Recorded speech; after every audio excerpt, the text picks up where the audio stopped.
Welcome back. Welcome, everyone. And here we are again. I'm here with the director of George Adamski Archives, Glenn Steckling. Hi, Glenn, again. Hello. Nice to see you. Nice to see you. This is our 5th recording together, and we explore not only topics of UFO, but actually quite universal topics, global, everything what's happening. So let's dive more into some of topics we already mentioned and some questions that obviously people have after listening to our previous conversation. How about that?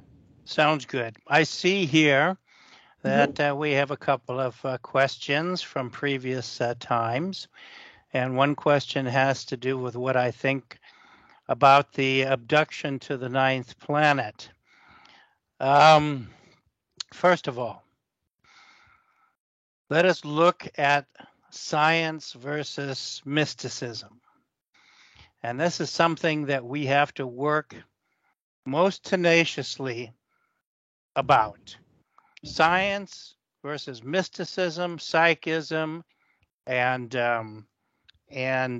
myths and traditions and all kinds of so-called black powers, so to speak, you know, the things that it quells all our imaginations, but let's look at the reality of things. First of all, there are more than 9 planets in the solar system. This is a scientific fact. There are 12 planets in the solar system, and the Russians even concurred that in the 1950s, and we concurred it in 2006, pardon me. And so there are more celestial bodies in the solar system than just 9. And I'm well aware of the fellow by the name of SPRAWDBT, who had to do and write his books about the Sumerians and all this other information, Anunnaki and what have you. And he counted the planets from the outside of the solar system in towards the sun, which is not how it's done, and is not how it's ever been done, and it will never be done, because the orbits are counted from the sun being the central body, then the subsequent planets within their orbits around the sun, and then every 3 planets, there's an asteroid belt. So I give you an example. It looks the same like an old television, your cathode ray tube. What happens is the sun gives off solar winds and energy, and it has a particular polarity, let's say positive.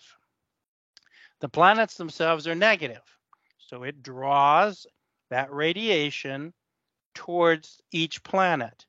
Remember, the sun gives off radiation. It does not give off heat. That is a huge misnomer and a huge misunderstanding, because if you go closer to the sun in space, the temperature of space does not get any warmer. It requires the radiation from the sun to interact with the planetary atmosphere in order to create heat and then a sustainable environment for life to grow.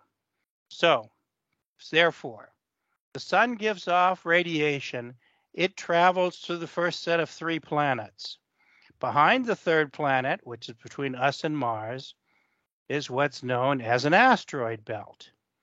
The asteroid belt pulls the radiation from the sun at greater intensity through that, and then shoots it back out the other side, so that you have a more standard and uniform abundance of radiation spread out through the universe. We have this terrible misnomer that it has to be what's called a Goldilocks zone, where if you're only this planet and you're only this far from the sun and all these other A, B, C, and D that we make up because we have no clue about what we're talking about. It's just theoretical astrophysics. So we are getting a higher concentration of life-giving radiation, and you'll notice also that the planets are larger as they get away from the sun.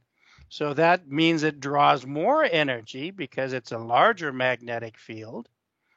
right? And also it has a heavier atmosphere on the outside, the ionosphere, and that also buffers the solar radiation as it comes into the atmosphere. For instance, when we first sent out our satellites into space, we registered that the outside temperature of the Earth was 1800 degrees. And the problem was that we were simply bouncing off the top of the ionosphere, that thin shell that is the first barrier of the radiation waves as they come towards the planet.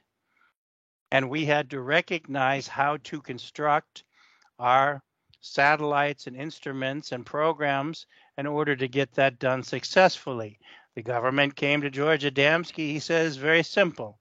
He says, what you have to do is you have to build multi-hulls like a thermos bottle. And so just like the spaceships themselves that have multiple hulls, the mothership that may be 20 miles long has 3 hulls in which the inner hull may only be 10 miles, which is still incredible. But it shows you that they have mastered the technique of adjusting themselves to nature.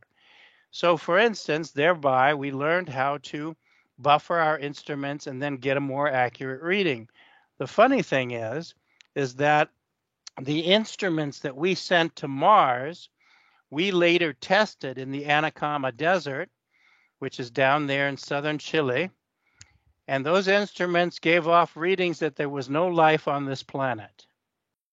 And this is what we sent to another planet, the type of instruments, right? And so we have a very, very long way to go before we start to get actual information, and then even longer to go before we give it to the people. So back to the subject. Nobody's getting inducted and going to the 9th planet. They're still arguing, the astronomers, whether Pluto's a planet or not. Goes back and forth. They've got nothing else to do because they're sitting there hypothesizing about things, and they want to put their name on the paper so that they can get their doctorate and have the fame that they wish to have. But there are more planets, and that is a standardization of number. There are typically 12 planets in every solar system, and it includes then one sun to make 13. 13 is the cosmic number. So you will see if you go back and do a little history research, you will see in ancient Egypt, 13. Among the Native American tribes throughout the entire United States and South America, 13. Always the same universality of numbers. And so when you start to realize this, the pieces to this big jigsaw puzzle comes about a little bit closer. Secondly, nobody's coming to abduct you. I don't care what anybody says. There are so many other tangible reasons for what people are experiencing, whether it's psychosomatic, whether it's sleep deprivation. They just released another study where the government was experimenting with certain drugs that wipes people's memories. I mean, so you have so many of these same symptoms that is being portrayed and projected because people are ignorant. Unfortunately, we have a double whammy. We are arrogant about our own ignorance, which is even worse. And so what happens is that people may visualize things for many different reasons, like we discussed before. It can be stress-related, sleep deprivation, relationship. There are so many complexities to the human ego and the human mind that we haven't even scratched the surface of it. In reality, the old saying goes is that we use less than 10% of our mental capabilities. And so, since we don't know what's going on, it is a great travesty to start blaming everything and anything else for conditions that you can't prove, that you can't show with witnesses, that you can't substantiate. This is a terrible, terrible public misinformation and misnomer. That doesn't mean that people aren't experiencing something, but what they're experiencing comes self-generated, not from an outside source. And we have so little comprehension of what we can self-generate. You as an individual, if you know the principle, you can self-generate holograms and thought forms, and you can send them someplace else where somebody who's sitting there swears to God you're sitting there right there with them. Right? That's very important. Let's stop here for a second, because just to make clear that our mind is so powerful that indeed we can send holograms, we can do this so-called voodoo, black magic, whatever people do out there, and they can absolutely influence someone else's mind and putting things that are not there, plus the drugs, MK Ultra, and all this, these experiments that were done, and things that actually are in the normal, regular painkillers. We do not know what they actually put in those painkillers. You just think you take a painkiller, and then people have reactions. They can have visions, they can have a sleep deprivation, and they think they're taking painkiller, which in fact could be so much more. And sensitive people are experiencing this. You know, it's everything highlighted even more because people report me that. So that's why we gather this information, of course. But you mentioned this very also important symbolic number 13. In every, whether mythology, whether, you know, scriptures, Sumerians, there is always 13. So again, that's a logic conclusion. If there's always 13, why different number? So this is how logically we can analyze and think about it to keep with the facts. In fact, it's very hard to keep on track with what we're seeing, with the visions, because you cannot trace it. You have to be so careful. Is your vision yours, or it's given by somebody else? Because that's why they made a very simple statement. Know thyself, and you shall know all things. That is a very simple statement. Thereby, when you know yourself, you know what is self-generated, you know what is environmentally generated, you know what is generated from other people, from relationships and spouses and all this other thing, and you know that you know what you are, and therefore, like carrying a shield, like a medieval armor, you are able to bounce off the things that are not you. But most people don't have that strength or that recognition. And it's not to say that they are not experiencing something in their mind. In their mind, they fully believe of what happens to them. But that doesn't believe that it's so. I can visualize the earth as flat, but it isn't so. I can visualize the earth as hollow, but it isn't so. You can visualize anything your imagination wants, but it doesn't make it real. And there's the big difference.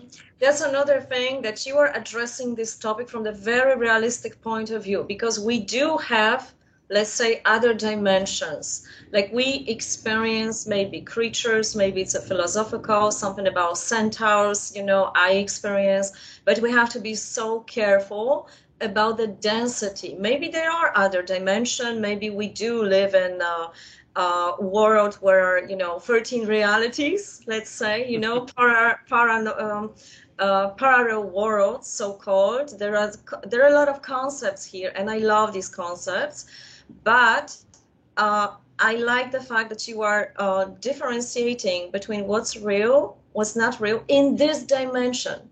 Because it doesn't make, even if one wants to visualize a different dimension, and even if somebody wants to fantasize about something parallel or whatever, the bottom line is you are here. Here is where you are, and you have to learn how to live and accommodate and recognize and educate yourself here. Somewhere else doesn't make any difference. I can sit here and pretend that I would rather be in wherever, in Garmisch-Partenkirchen, eating the beautiful Käsetorte or whatever. But it doesn't make it real. What is real is the everlasting now. And we are so perplexed. We are so perplexed, but wanting to tell me this, give me this, give me that. And if you ask them, well, tell me about now. Who are you? What are you? What are you doing? Oh, they have no idea because they want to blame everything else. The stars are going to be my future. The mythology is going to be this. The ocean currents will tell me that. And none of that has nothing because you have domain over all of creation. As much as we hate to admit it, we are the most intelligent creation. We don't act like it. And we certainly don't tap into it. I remember George once said, he said, if I didn't know better, if I had not traveled between the planets and met the other people, I would think that human beings are the stupidest bastards on the face of the earth. Because they are so, whatever it is you want to call them, they are. And so the problem is that we don't want to deal with simplicity. Don't give me something simple because that can't be real. And that's where we go absolutely wrong. Everything that you need to understand yourself and the cosmos is right here, right outside your door, happening every instant and every moment. And I know people don't like that. And I know they would rather dwell in mysticism, like I told you before, which was so intriguing, was the pictures of the star field. And I think that where's share screen? Here it is. Yes. Share screen. Oh, let's go there. Start sharing. Okay. I just. Where are you? I'm here, actually. Yeah, I see you. Myself, but let's hope you find the right folder. Replace the file, skip the file. What in the devil is this? Let's see. I go to the bottom, stop sharing. And no, I am sharing. And let's see if there's any part of this. Just show your files. Go to your files. Yeah. Well, there it is. It goes to the file, but it says that there's replace, skip this file, whatever. Let's skip it. Let's see if it'll do it here. Here we go. Yeah. Here we go. And this is what I explained to you before. And I know that people do not like to have their cages rattled or their so-called beliefs questioned because they have held on to them so long. I have a friend of mine that I'd known for decades. He's a radio announcer.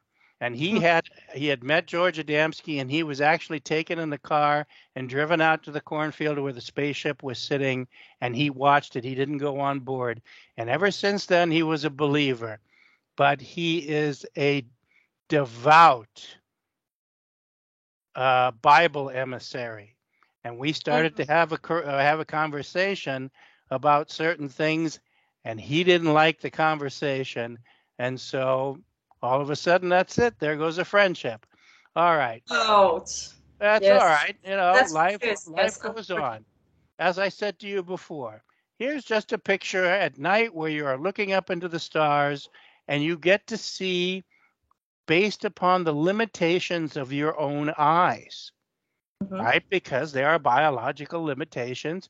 And we look up into the night sky, and over the millennium and the different civilizations, we have picked out certain stars, and we have connected them in a certain way. And one's Leo, and the other one's Sagittarius, and the other one's this, and this, and this, and this.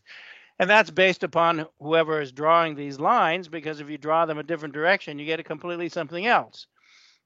So what happens is you look at that.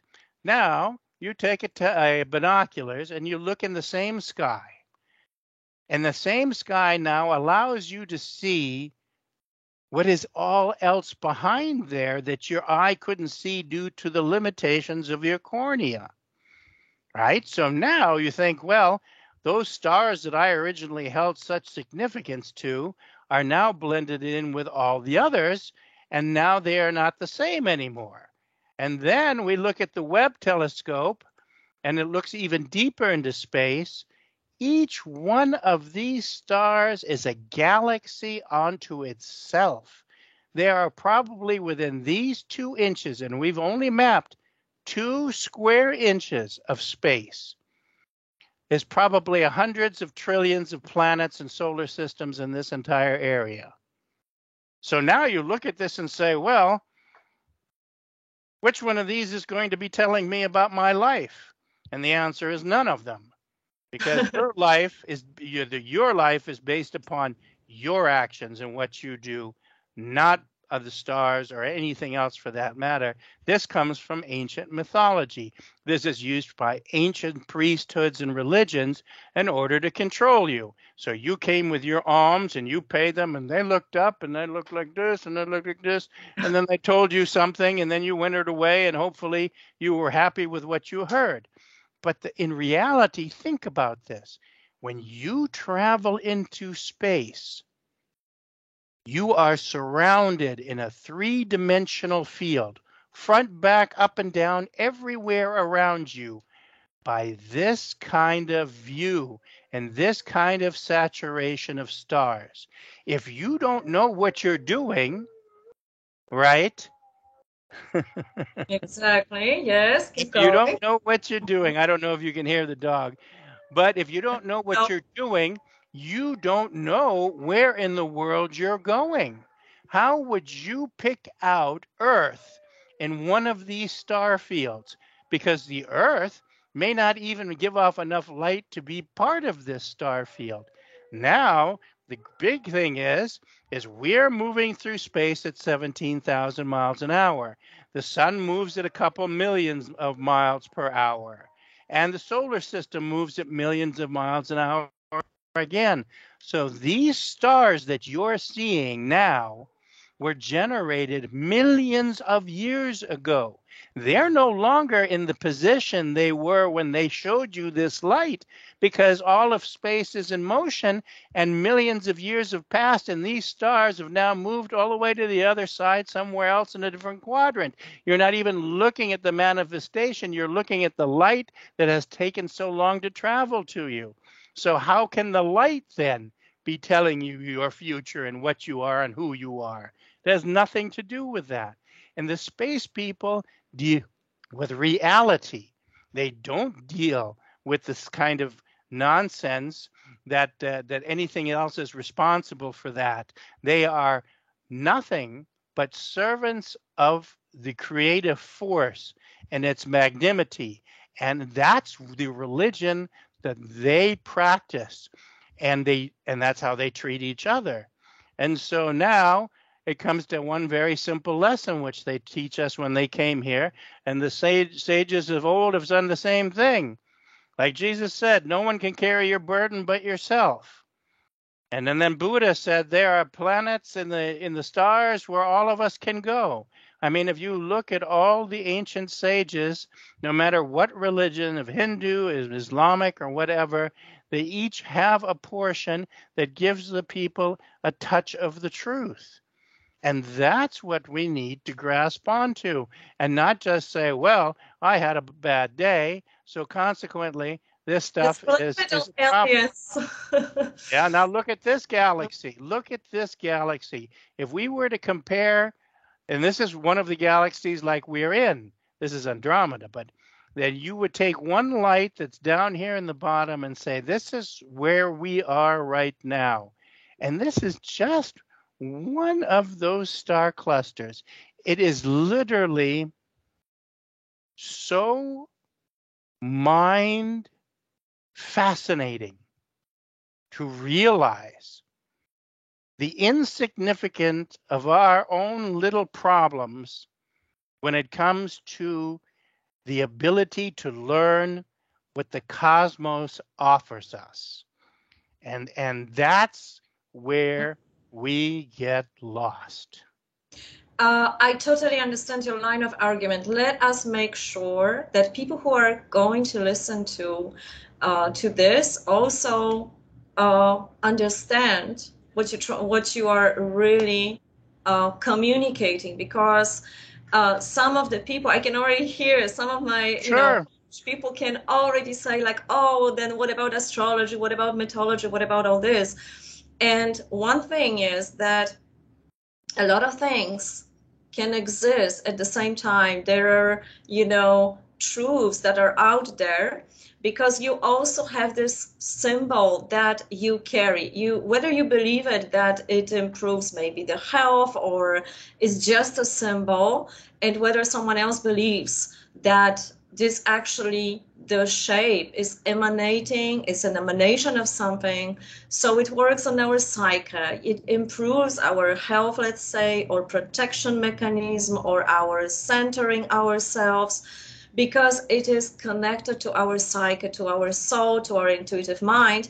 And apparently, star people also use those symbols. So it doesn't mean to put everything away to the trash, like astrology, symbolism, mythology. It doesn't mean that. But what I'm understanding here, it's not to be obsessed about it, and it's not to allow to control your life. That's right. Let's just take this for an example. I am still who I am, whether I wear this or not. The only reason that I would wear it is, one, because you asked me to.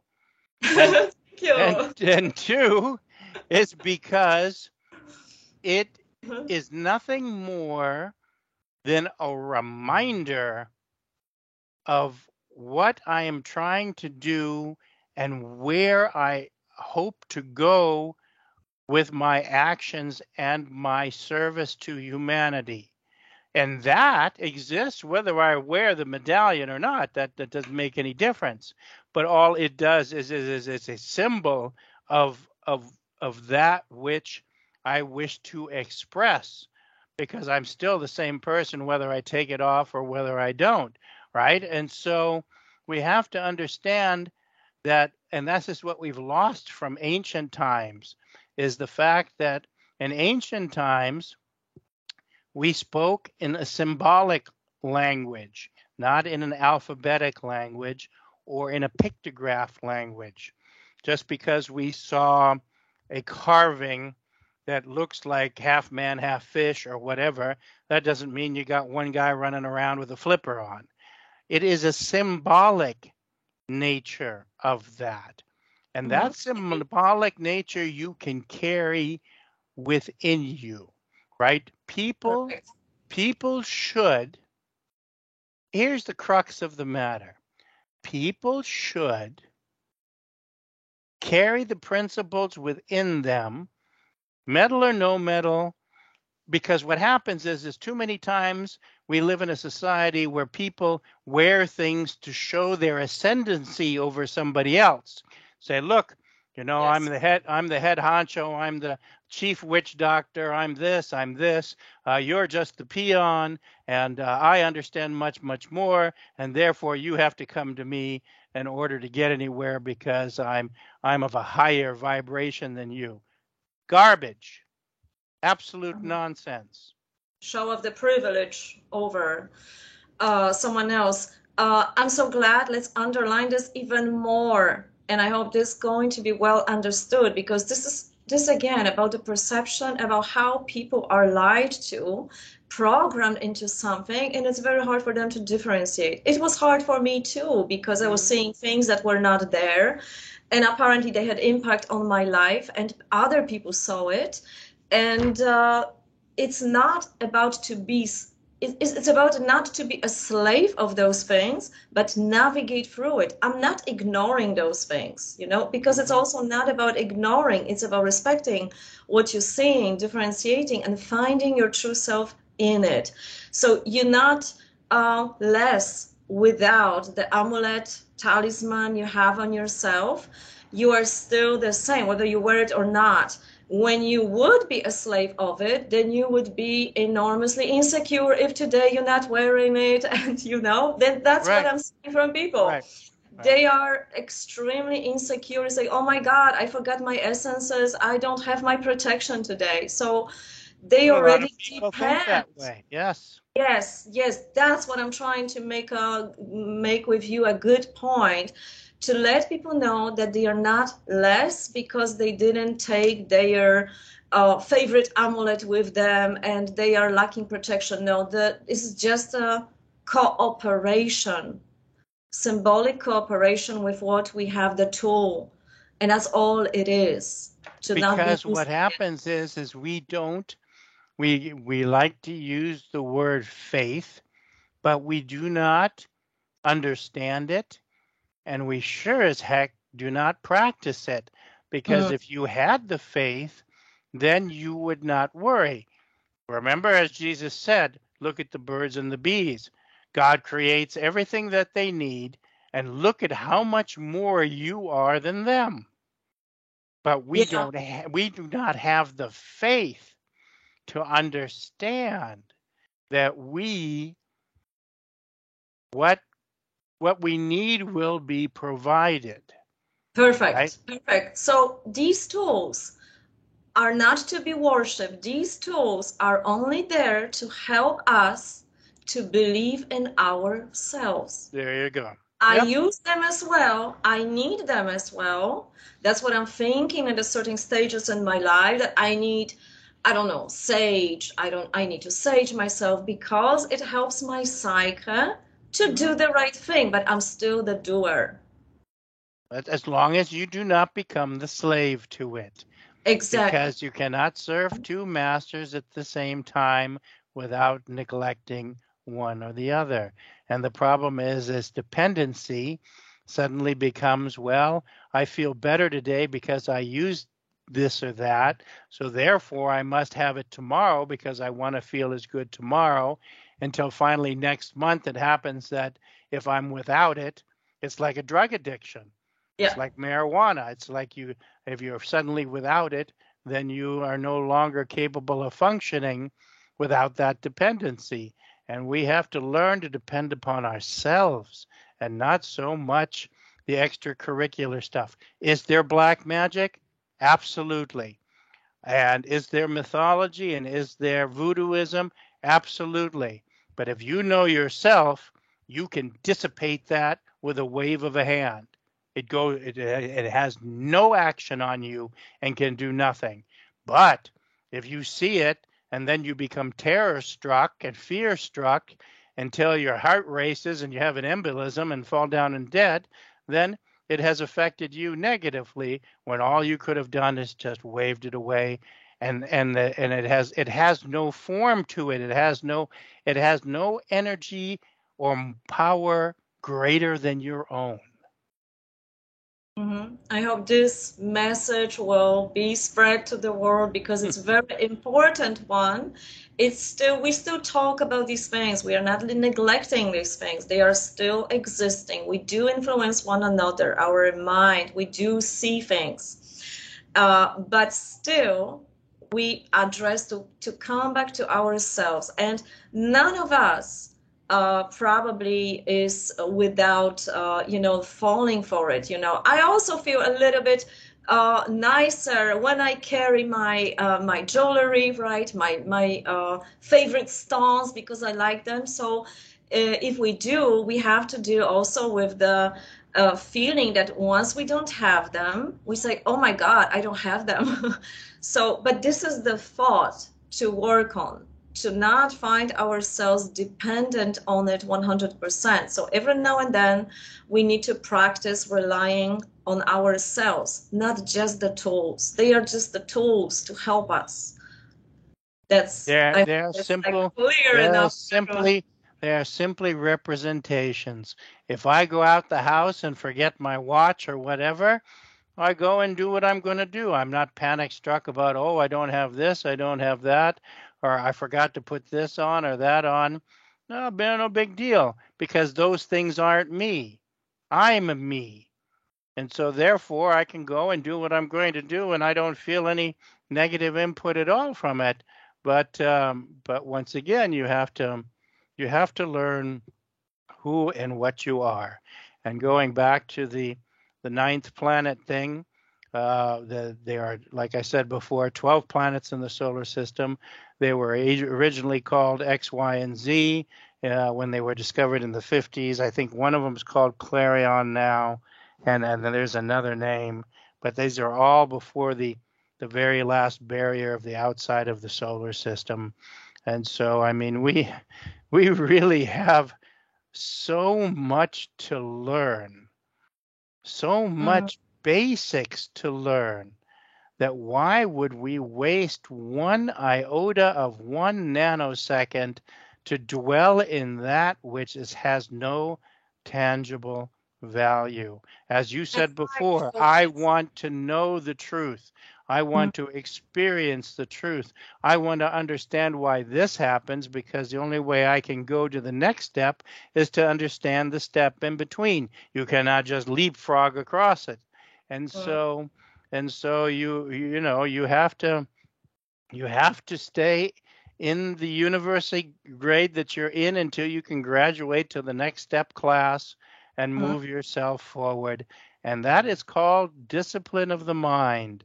And if there is any lesson that should be learned, or any two lessons that should be learned, is to love one another, the true nature of love, and to discipline our minds.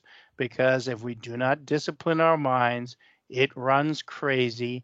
And I give you an example. I remember a Buddhist monk once came to visit us, and we knew him for many years.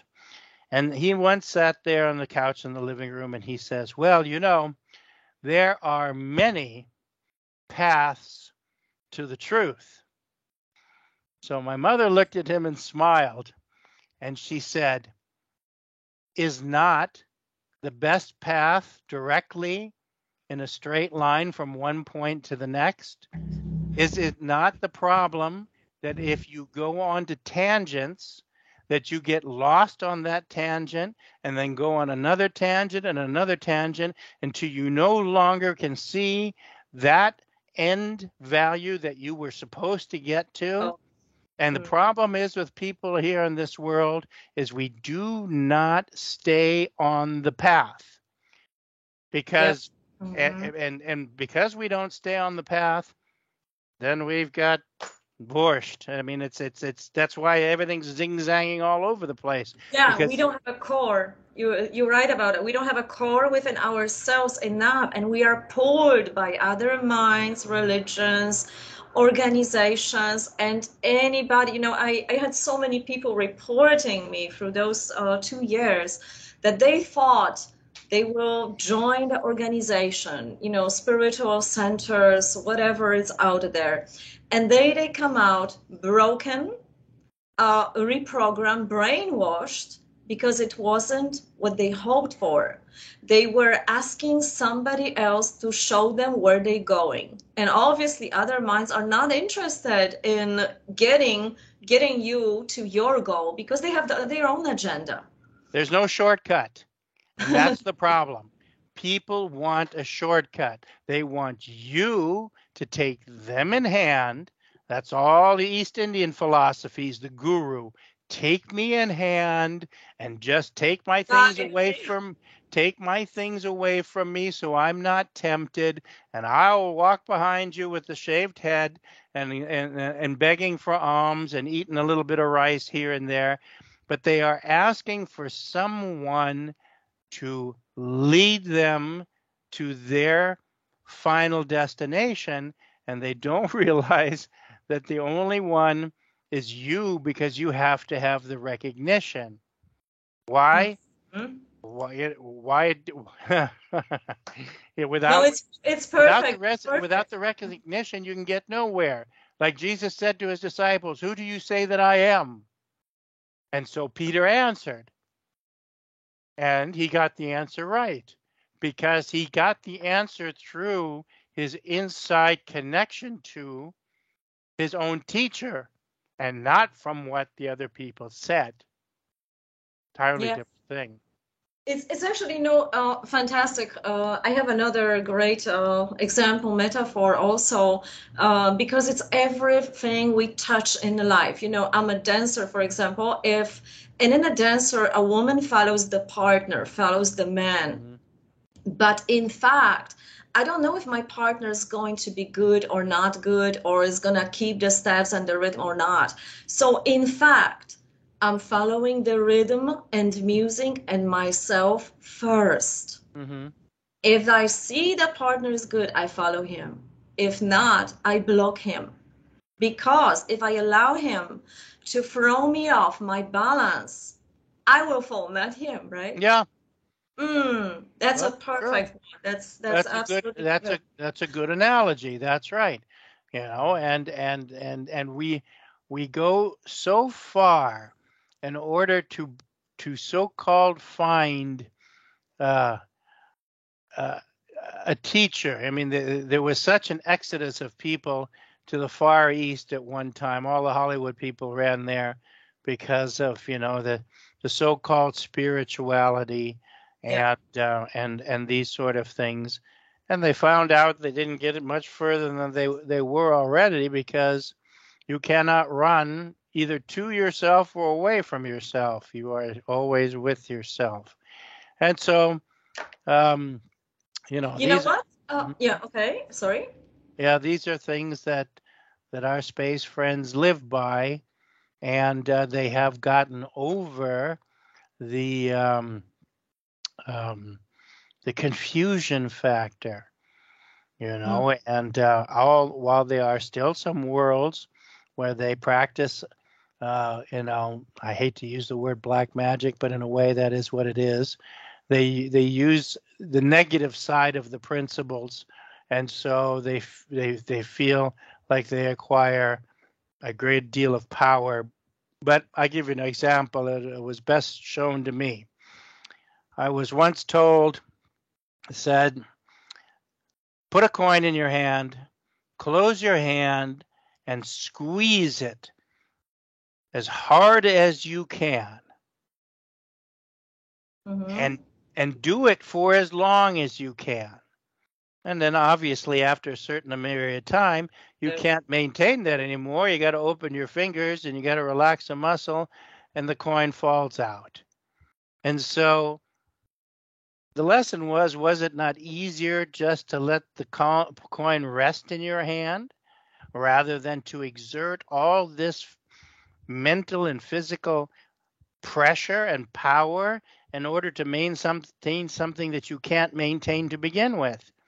And so that was a lesson in allowing the natural power within you, which is 1 billion times stronger than any kind of other power that you can generate by the mind. Yes, perfect one. You know, it's like it is happening. The society of slaves, I would say, it is happening because indeed people are programmed into becoming a slave. So they're asking for it. It's the slave mentality. And they're asking, please control me so I can let go. Please control me, take care of me. So the governments are doing exactly that. They were asked to do so. They created that. People created that system themselves. And it a little bit turned against themselves. And the same thing is with the spiritual teachers. Because if you do create organization, when you have followers, then they give you your life force. They give you energy. I'm following you. I'm loving you. I'm giving you energy. And they sort of live from it. And the real spiritual teachers who are taking real, mentoring people, they never have more than 10, 12 students like Jesus, right? They do not have thousands. All of them, every single one of them had 12 disciples. Exactly. Never more, because you take the full responsibility for the lives of those people in this current phase of lifetime. And another thing is we do when you speak publicly. We do influence people too. And some people, it's so easy to abuse this power, because people also ask you, ask me, what shall I do? What should I do? Tell me what to do. Read me cards. And I can do that as long as it's just cards. But if I ever would be a priestess or preaching anything, is to follow yourself, not me. Not Yeah, mention well, it's a that's true, tremendous but that's not responsibility. that's not how you and I dabbled in religion in the ancient Egypt, because that's not how it worked during those times. Oh And no. so we are both guilty of abuse of the system, and Yeah. so we have to make some amends for that. But the idea is you never give your life force away.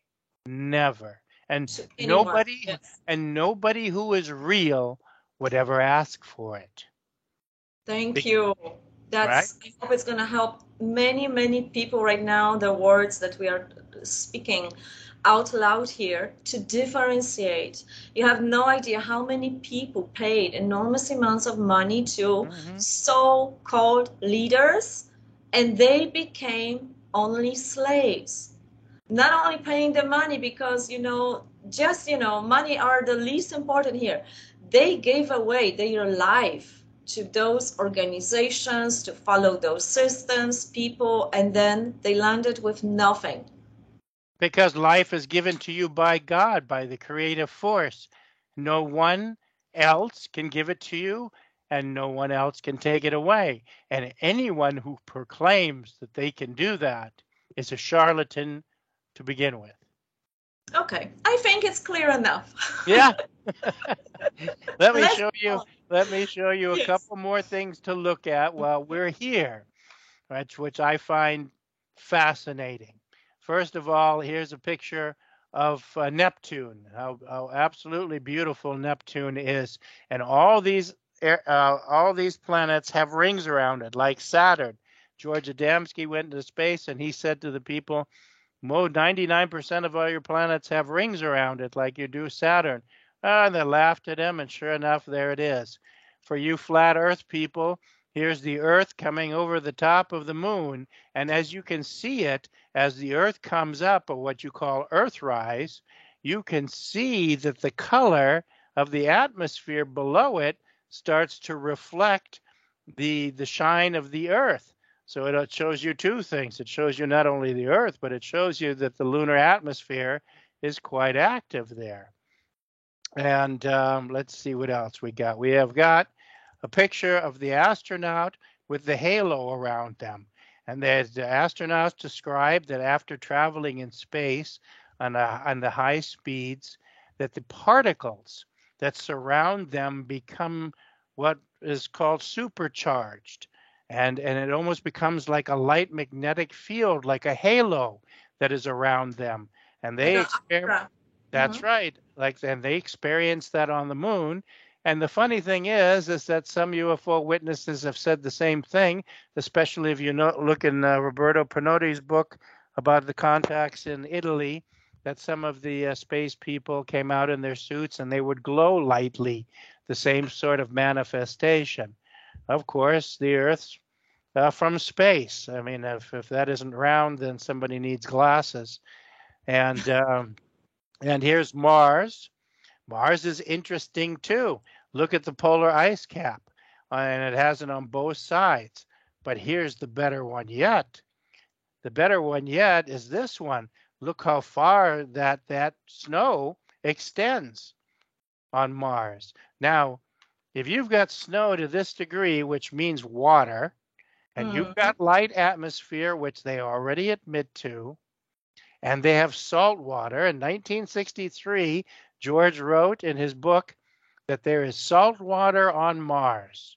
3 years ago, they admitted to the fact that Mars has salt water. Everything the guy said, he always said truthfully, and boy, do they hate him for it. Here's one of the best pictures. I may have shown it to you already. This is a Mariner shot taken in 1970, Mariner 10 of Venus. Mm. Now, not only do you see the clouds, which are in motion, due to the atmospheric winds like you have on Earth, the polar winds. But if you look on both ends, you have polar ice caps. Now, they tell you it's 800 degrees Fahrenheit. What kind of ice doesn't melt under 800 degrees? So they're not, they don't. And here's the recent picture that was taken by the Japanese, also showing the deep blue underneath, reminiscent of aquatic bodies, and also the atmospheric clouds that are around it. And so if we didn't have people who went to go in there and actually take a look at what is actually going on, then we would be in a shape that we shouldn't be in as far as knowledge is concerned. You can see from this diagram how the magnetic fields are traveling away from the Earth. But more importantly, we are also trailing organic chemistry. What is that? Amino acids, RNA and DNA, water molecules, all the elements that compose life. It trails behind us like a comet. And as we travel through space, we mix with the Martian orbit and the other orbits. That's why we go to the Antarctica and find meteorites that come from Mars. How else would they get here? About 2 tons worth of this organic material falls on our planet every day. And so life in space is the womb of creation.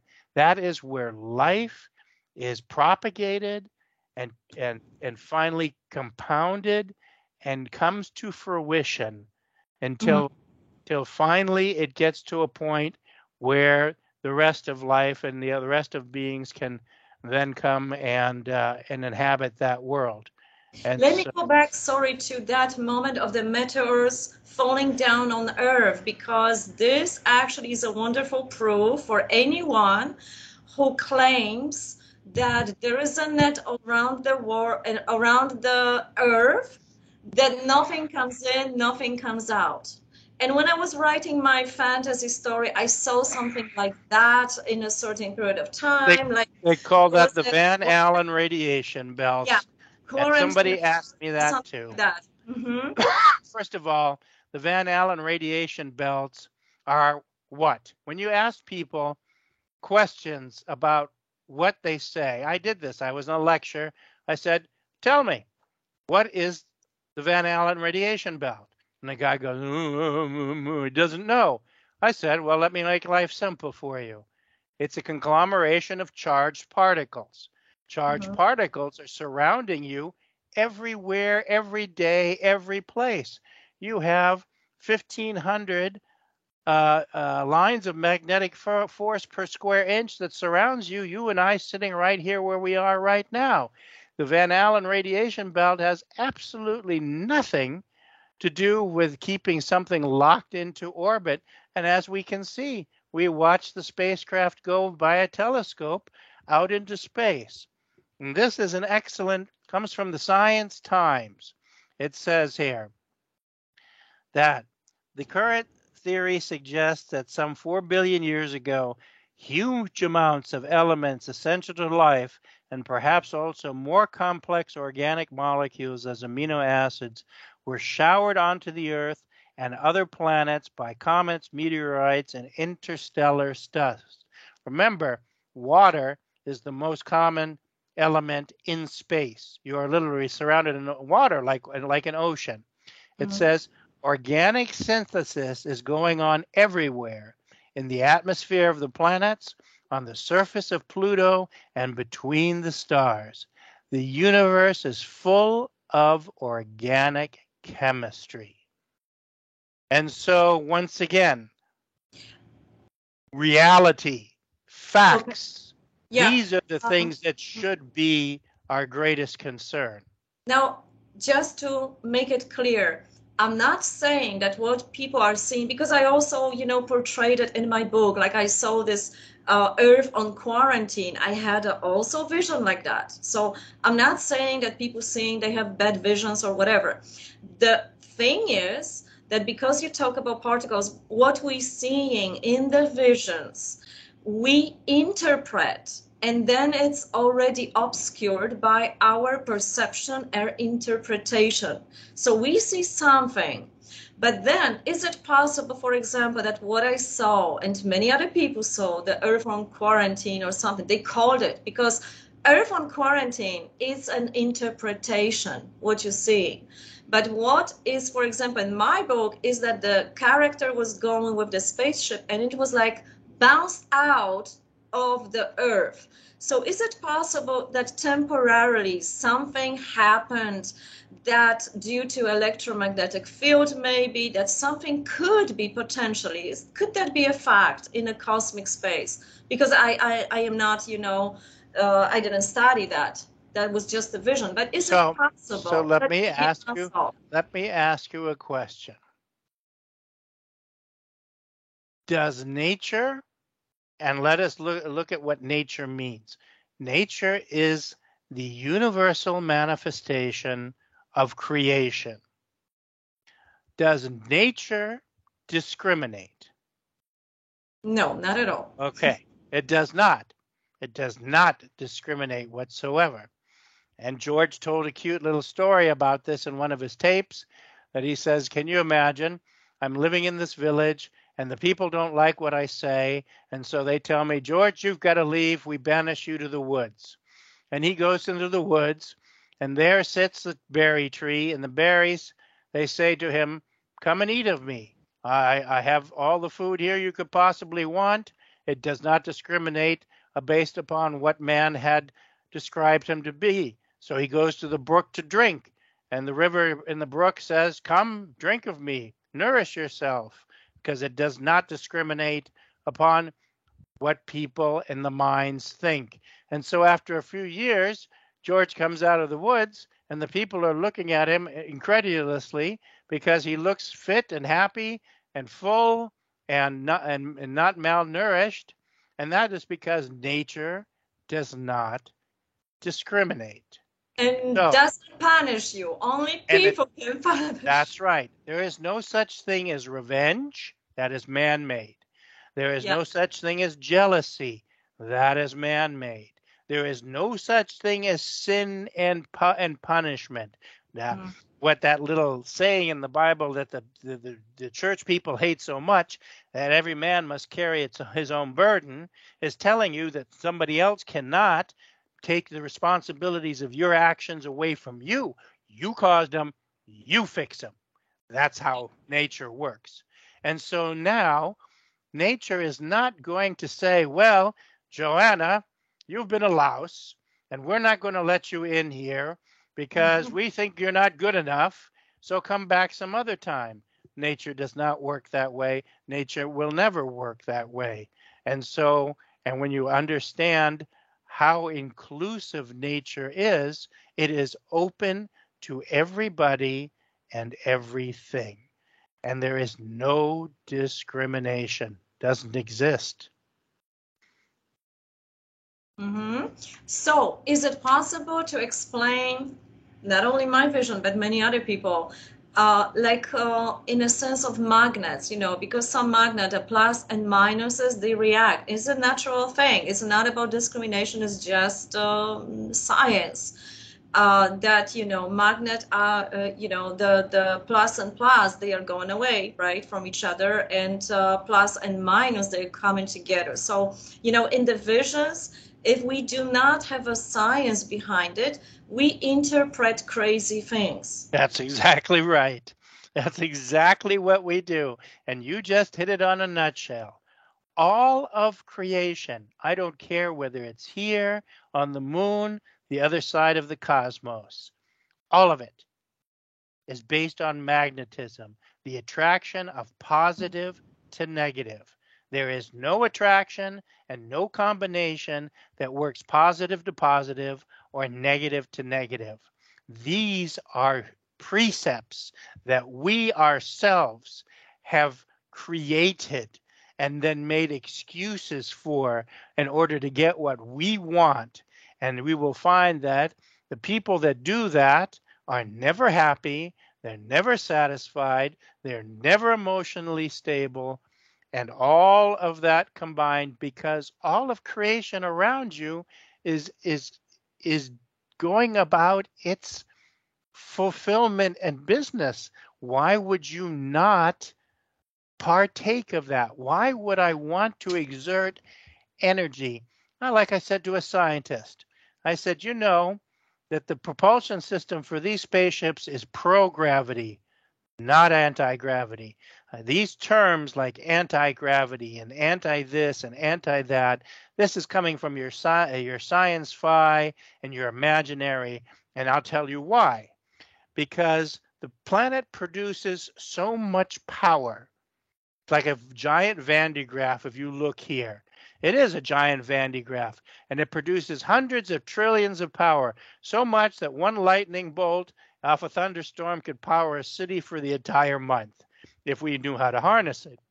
So what happens is that it produces so much power that why would you be so stupid, so foolish as to imagine that you have to create a power source that is so powerful to nullify the planetary power and then rebuild more anti-power?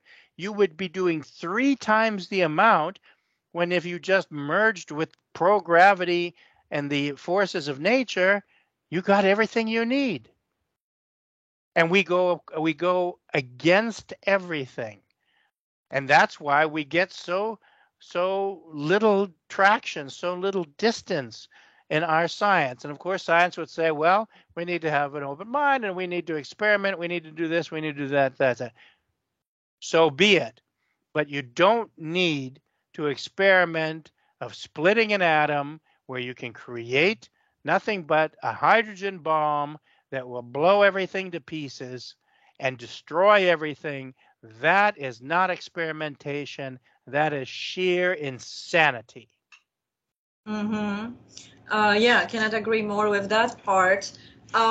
So I have so many more questions to you, but of course I am always challenged how to make the title so people have an idea what they can find in one particular video with you, because the topics that we are touching on, it's good to take it slow and a little bit more deeper, to bring just a little bit more understanding with attempt of understanding a lot of sides of the story, because people are, instead of making the communication between different points of view or whatever they think of, they fight each other. You know, the scientific world fights those people who have visions, and you know, if they could just if I can just come to the scientist and say, hey, I have this vision, please help me understand, what am I really seeing here? How we can connect here, how we can interpret, because these people who have visions, they can help scientists, like star people, they can help scientists to understand more and go faster in their scientific research. What George Adamski wrote in his books, our scientists are discovering now, right? About the Mars, about the different planets. We can help each other instead of fighting each other on every topic, and just bring this understanding instead of, no, it's not true what you're seeing. There is something to it. You know, maybe I saw those magnets, maybe, you know, that's what we're seeing, but I'm sure there is a perfect scientific explanation to also some of the visions. Well, yes, and of course, and there are some things that we have learned. I was involved with a scientist. He passed away a couple of years ago. He was one of the government's premier counselors on remote viewing. And remote viewing is a very definitive and very logical. It allows you to look at what's going on in a different place, and to, in a way, you're there without physically being there. And this is part of, these are the very early stages of development of ourselves as being, because as we develop further along, we can then transport ourselves from one place to the next. We cannot mechanically.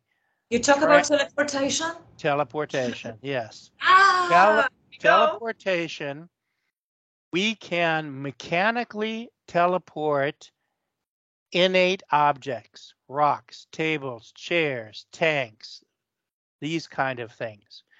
We cannot mechanically teleport sentient beings because they have a soul.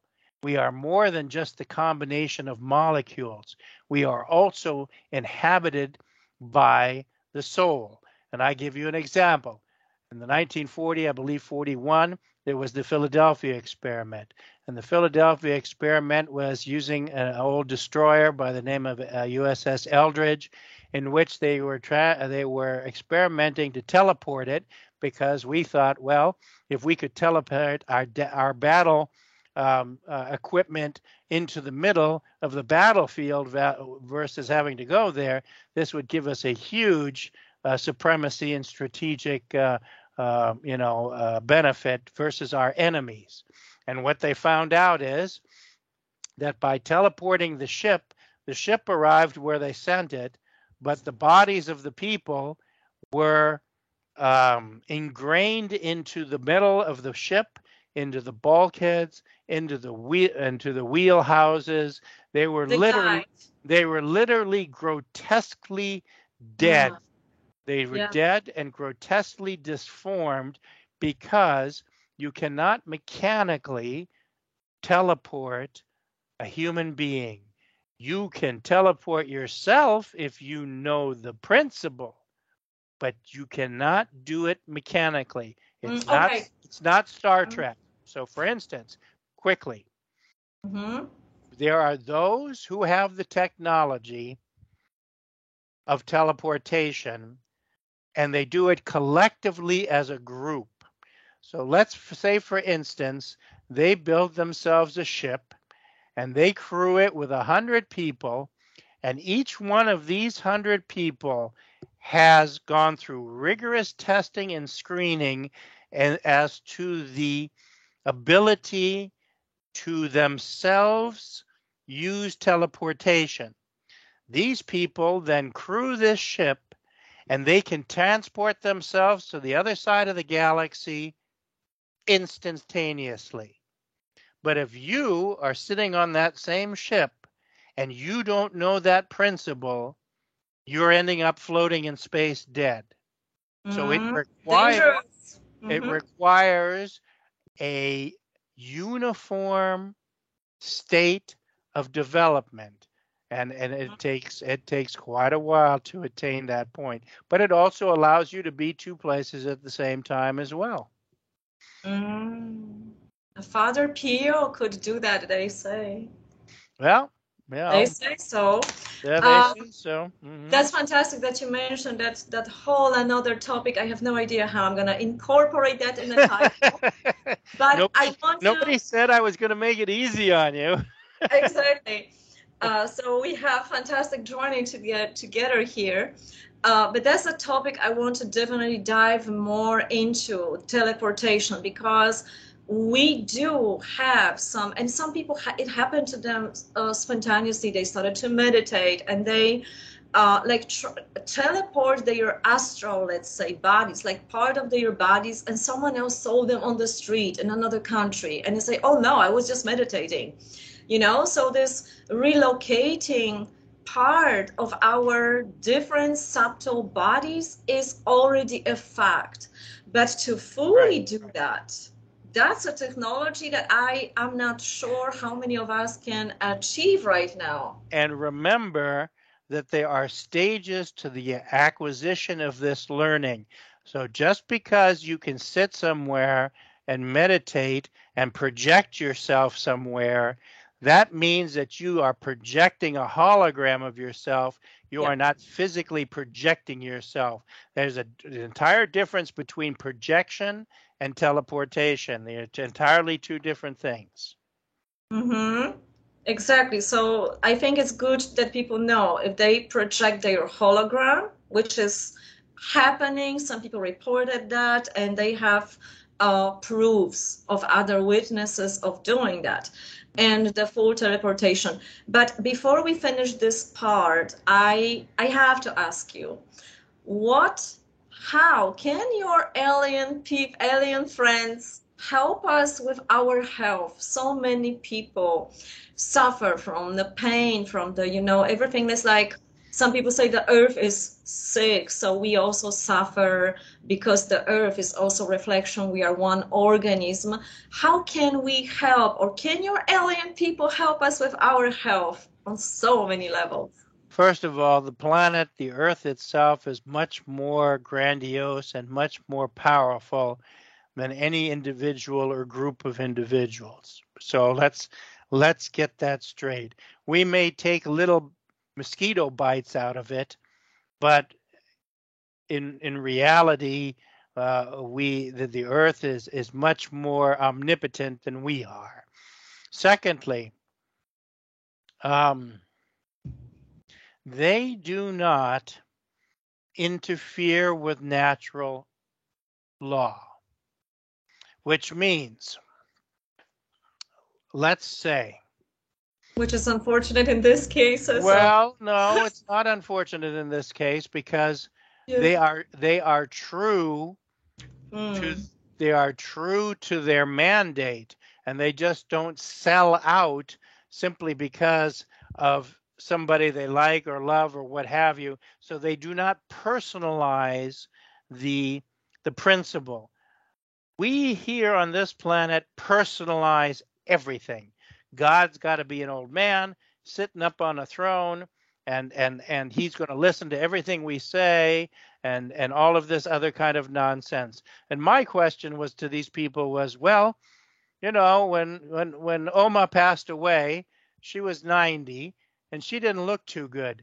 So when she gets to heaven, is she going to be looking 90 years old like she did when she died, or is she going to look like she was 20? And if she looks like when she was 20, then how the hell are any of us going to recognize her, because none of us knew her when she was 20, right? And so the questioning mind of children, but they do not interfere with natural principle. We are born of this world. And because we are born of this world, we are susceptible to the genetics and to the hereditary portions of what are composing our forms.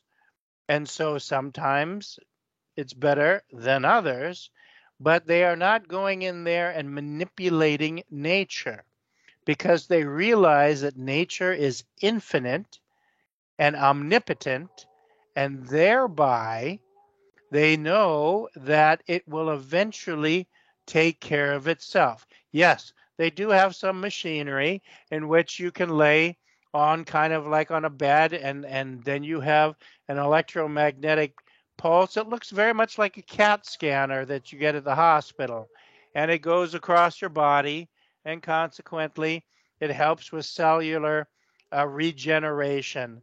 But it's not used as a substitute for doing what you need to do and the longevity that you will live in this form. Because remember, they know that this form is just a transient form. And so therefore, there is no fear on their part to, I'm going to kill this dog.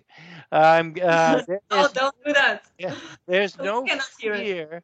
There is no fear on their part in order to change forms, while we are constant state of fearfulness that we're going to pass away. Where are we going to go? We won't see our loved ones, blah, blah, blah, blah, blah, blah, blah. Thank God. Thank God you leave all of that behind. Because how in the world could you ever progress if you always are held back by that which you leave behind? let's say you and I have lived 1,000,000 lifetimes, and we've been both men and women, each one of us. We both have had children, and so on and so forth. We would never be getting anywhere because we would be constantly held back by this whole plethora of this giant web that is immersed around us. And nature is very kind.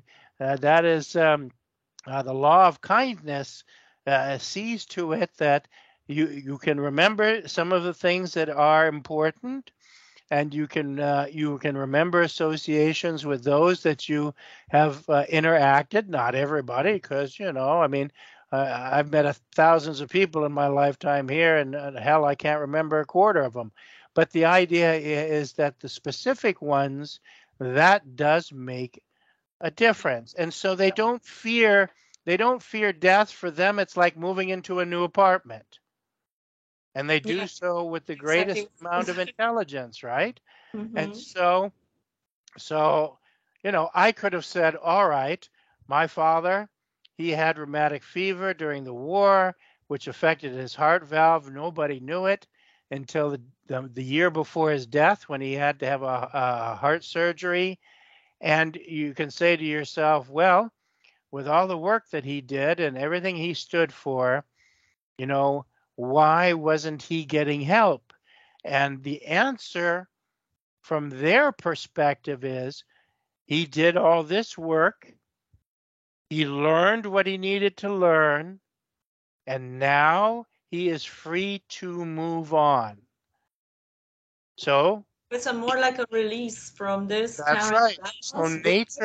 So nature released him. And so we have to disconnect our own personalities and our own personal traditions. And we have such a hard time doing that because we can't let people go.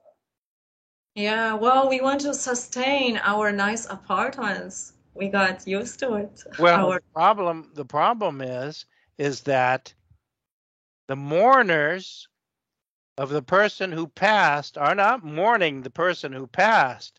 They're mourning the fact that they don't get to interact with them anymore. So it becomes a selfish thing. In reality, I don't get to see Opa anymore, and we don't get to do this and do that and do that. Instead of saying, okay, it was time to go, and you should be. I kind of like the Irish tradition where they have this wake and everybody has something to eat and drinks a little whiskey and tells a few jokes, and on you go, Okay, I think that it will be enough material for our part 5, and we will move on to part 6 soon. So looking forward, and I hope you do look forward for more parts with Glenn. Glenn, thank you so much for today, material and so many meaningful thoughts, something to get inspired and reflect on our life, where we're going, where we want to go in our lifetime, and how to go about it, so we're not slaves of our tools and systems and everything else, so we can cooperate more in understanding. Thank you so much. We need just simply to not be slaves, means to not be holden to your acquisitions. You can get a new couch, you can get a new car, you can buy new jewelry, but how many people would fight somebody to the death for their acquisitions that break in? Where you could simply say, hey, all right, take the crap, I'll get myself some new one. And that way you don't find yourself in a position where you confront the ultimate loss of your life for a bunch of worthless stuff that can be replaced at any time. We need to think of what is important and what isn't. Thank you. That's a perfect ending. So everyone, we are waiting for your comments.